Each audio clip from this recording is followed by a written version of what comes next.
Going to continue on with painting rocks, doing groundwork, getting the track painted and ballasted. So I have this section of track taped off. I have the track painted, so I'm going to let that dry for a while. I've also painted the track on the lift out section. So the next thing will be to tape off the track and paint the base color on these rocks. I have the track covered up all the way to that bridge. I have these pull-out sections out, so I want to get in here with paint. And I'm going to use my base color. Here's one of the plugs. I have the base yellow. I guess I'm going to call these the cliffs.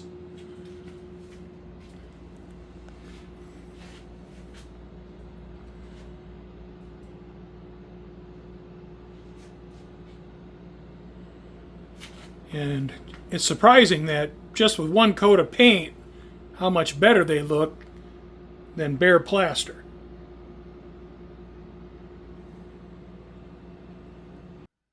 I have the dark wash on the cliffs, so I'll let that dry for a day. And then I'll brush on the highlight color. I have the highlight color on. You can see how the dark wash accentuates all the cracks in these castings.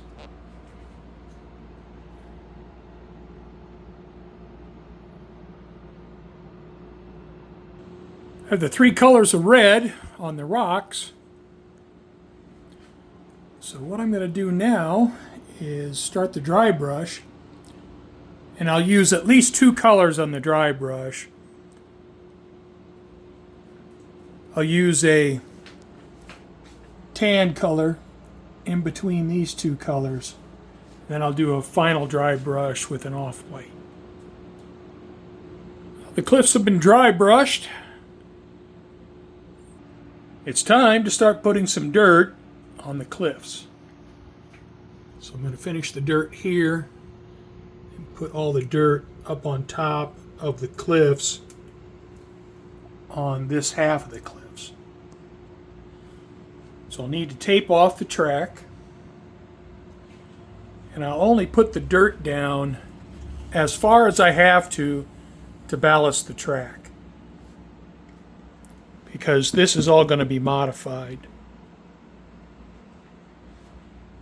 Now I have a dirt blend, 2 parts of my yard dirt, 1 part Sedona dirt.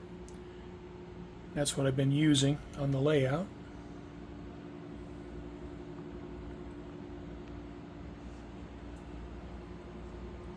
And I'll use the method that I've been using on the layout with full strength white glue, and then I'll just sprinkle the dirt on top of the white glue. I have the dirt applied at the cliffs. I have it down around the track.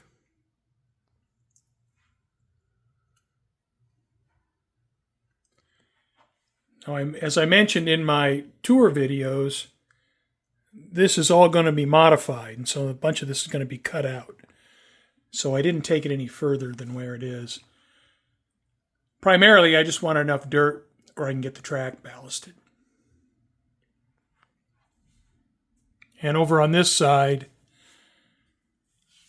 I just took it this far. So I want to do all the modifications in this area and along this benchwork here before I go any further with the dirt.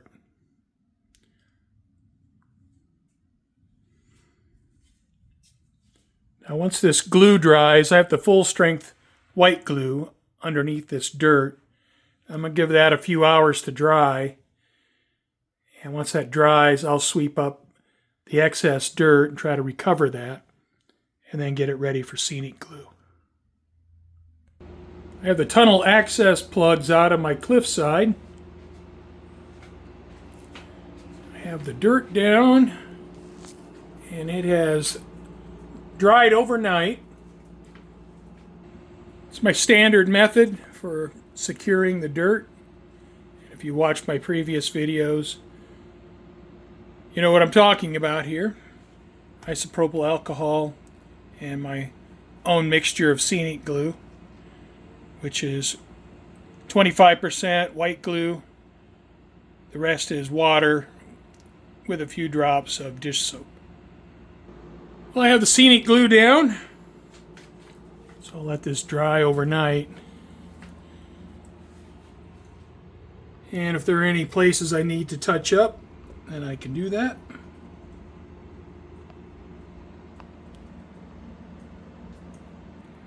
It's time to paint the ties. I'm going to use these 3 colors and I'll mix them. Right now I have a gray mixed up. I'll just go ahead and paint all of the ties down to the bridge. I have the ties painted. The colors are a little bright right now. Get a track wash on there, it'll tone them down.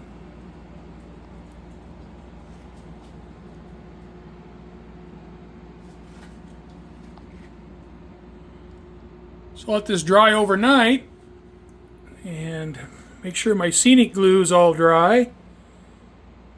I think tomorrow start putting down ballast. As I've done with the rest of the layout so far, I'll be using this Scenic Express ballast, and it's a gray blend. You can see it here on this piece of track. So I'm getting ready to ballast up to where the dirt ends. And I also find that putting on too much ballast, it's hard to get rid of too much. So I put on too little and then work with that. And if I need to add a little bit, I can.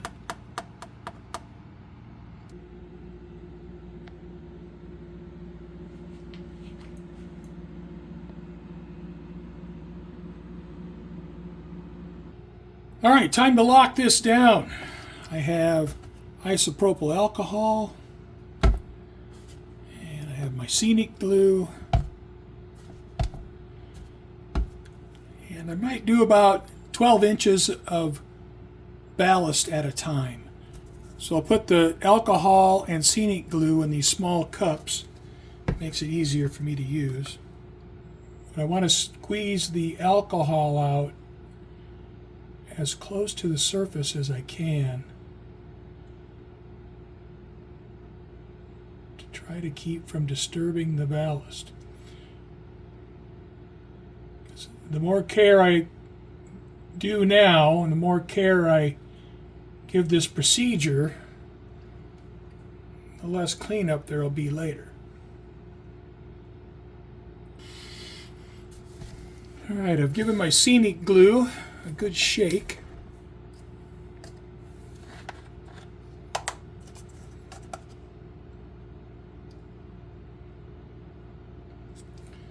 And I have some in a cup here. Now I have a toothpick. You know, if I get some crumbs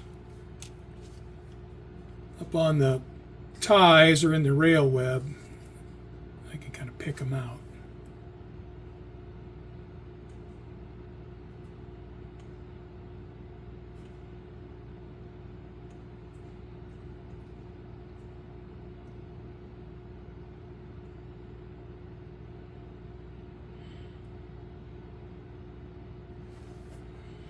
Get this all saturated with scenic glue. Make sure I get plenty of glue on here, so I don't want the ballast coming loose. I want it hard as a rock. Now you can see how white this ballast has turned, so that means I got glue in there. And like I mentioned, I want to make sure there is plenty of glue, So I want this ballast rock hard all the way through. Ballast is saturated with scenic glue. I actually give it 2 applications.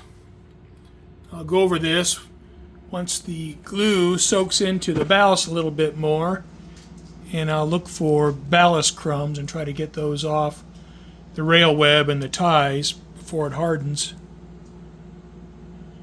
But hopefully this will be solid as a rock once it hardens.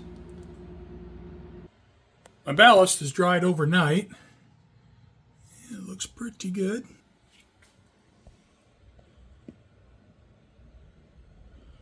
So what I'm going to do now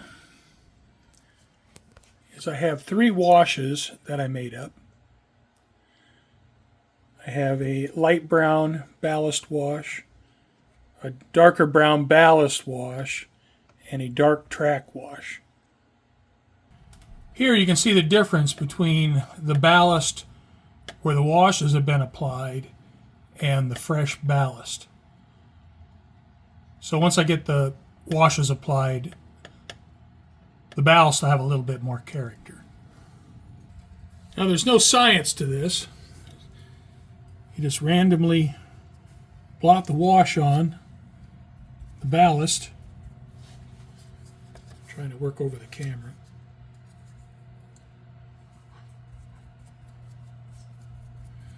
And you'd think with all that scenic glue that's in the ballast that this wash would just float up to the top, but it doesn't.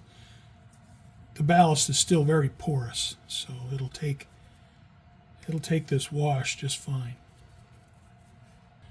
All right, now I take the darker brown ballast wash, and I'm using the same cup. I haven't cleaned the cup out. If the 2 colors mix a little bit, that's fine.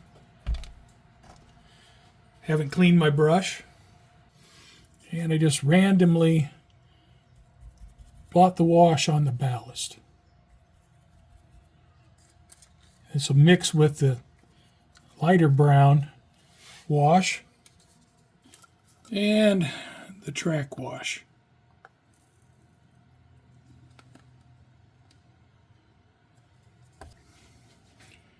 I'll brush this down the center of the track, and I'll also want to get the edge of the ties. So I want to get the tie ends and the center of the track.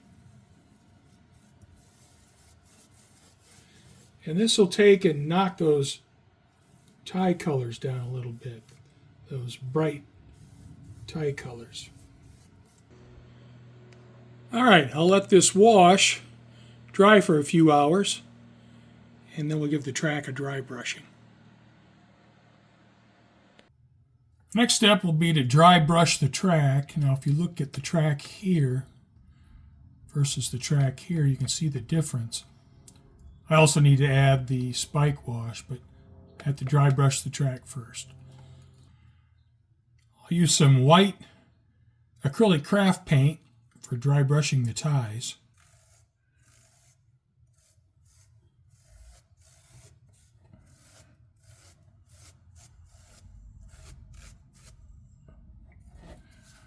I also want to get the edges.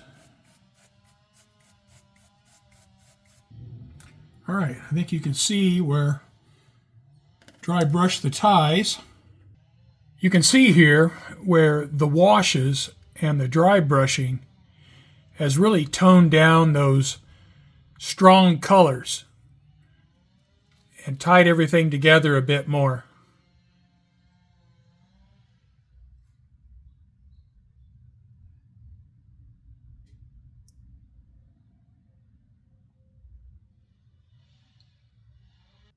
I'm getting ready to put a rust wash on the track spikes.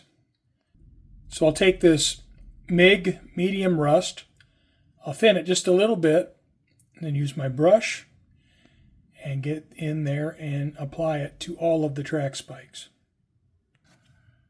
This is one of those things that requires some patience. Seems like there's a lot of things in model railroading that require some patience.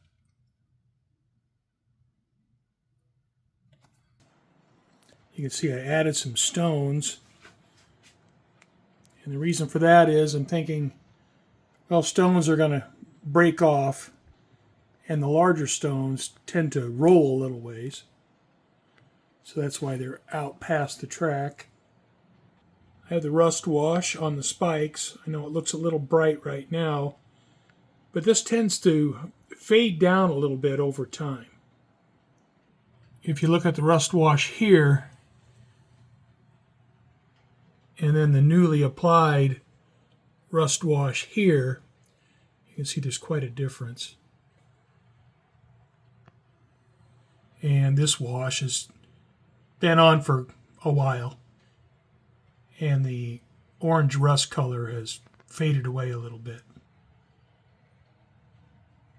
So I've added some stones.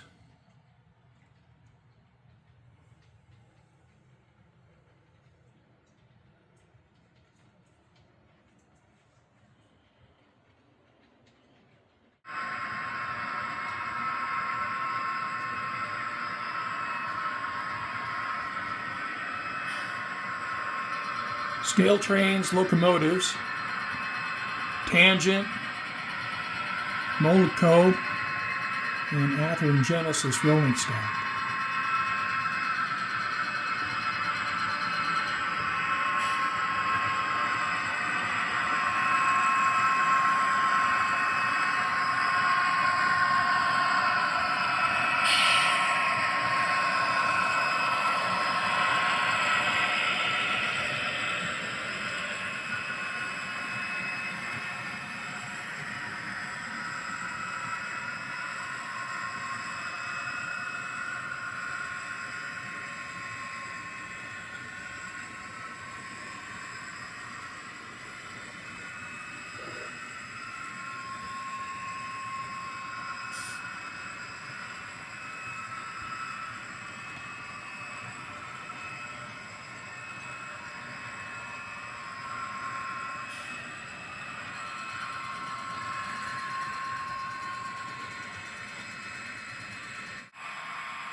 Thanks for watching.